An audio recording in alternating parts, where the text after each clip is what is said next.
ಯುಗಾದಿ ಮತ್ತು ರಂಜಾನ್ ಹಬ್ಬಗಳಿಗಾಗಿ ಊರಿಗೆ ಪ್ರವಾಸಕ್ಕೆ ಹೋಗುವವರ ಸಂಖ್ಯೆ ಹೆಚ್ಚಲಿರುವುದರಿಂದ ಕೆಎಸ್ಆರ್ಟಿಸಿ 2,000 ವಿಶೇಷ ಬಸ್ಗಳನ್ನು ರಸ್ತೆಗಿಳಿಸಲು ನಿರ್ಧರಿಸಿದೆ. ಮಾರ್ಚ್ 18ರಿಂದ 20ರವರೆಗೆ ಬೆಂಗಳೂರಿನಿಂದ ವಿವಿಧ ಪ್ರದೇಶಗಳಿಗೆ ಹಾಗೂ ಮಾರ್ಚ್ 22ರಂದು ವಿವಿಧೆಡೆಯಿಂದ ಬೆಂಗಳೂರಿಗೆ ಬಸ್ ವ್ಯವಸ್ಥೆ ಮಾಡಲಾಗಿದೆ. ಕೆಂಪೇಗೌಡ ಬಸ್ ನಿಲ್ದಾಣ, ಮೈಸೂರು ರಸ್ತೆ ಬಸ್ ನಿಲ್ದಾಣಗಳಿಂದ ಬಸ್ಗಳು ಸಂಚರಿಸಲಿವೆ. ನಿಗಮದ ಕಾರ್ಯಾಚರಣೆ ವ್ಯಾಪ್ತಿಯ ಎಲ್ಲಾ ತಾಲೂಕು, ಜಿಲ್ಲಾ ಬಸ್ ನಿಲ್ದಾಣಗಳಿಂದ ಸಂಚಾರ ಒತ್ತಡಕ್ಕೆ ಅನುಗುಣವಾಗಿ ವಿಶೇಷ ಸಾರಿಗೆಗಳ ಕಾರ್ಯಾಚರಣೆಯನ್ನ ಮಾಡಲಾಗುವುದು. ಕೆಎಸ್ಆರ್ಟಿಸಿ ವೆಬ್ಸೈಟ್ ಭೇಟಿ ನೀಡಿ ಈ ಟಿಕೆಟ್ ಬುಕ್ಕಿಂಗ್ ಅನ್ನ ಮಾಡಬಹುದಾಗಿದೆ.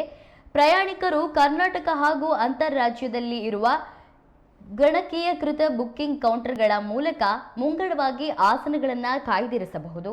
4 ಅಥವಾ ಹೆಚ್ಚು ಪ್ರಯಾಣಿಕರು ಒಟ್ಟಾಗಿ ಮುಂಗಡ ಟಿಕೆಟ್ ಕಾಯ್ದಿರಿಸಿದಲ್ಲಿ 5% ರಿಯಾಯಿತಿ ನೀಡಲಾಗುವುದು. ಹಾಗೂ ಹೋಗುವ ಮತ್ತು ಬರುವ ಪ್ರಯಾಣದ ಟಿಕೆಟ್ ಅನ್ನ ಒಟ್ಟಿಗೆ ಕಾಯ್ದಿರಿಸಿದಾಗ ಬರುವ ಪ್ರಯಾಣ ದರದಲ್ಲಿ 10% ರಿಯಾಯಿತಿಯಿಂದ ನೀಡಲಾಗುವುದು ಎಂದು ಕೆಎಸ್ಆರ್ಟಿಸಿ ಮುಖ್ಯ ಸಂಚಾರ ವ್ಯವಸ್ಥಾಪಕರು ತಿಳಿಸಿದ್ದಾರೆ.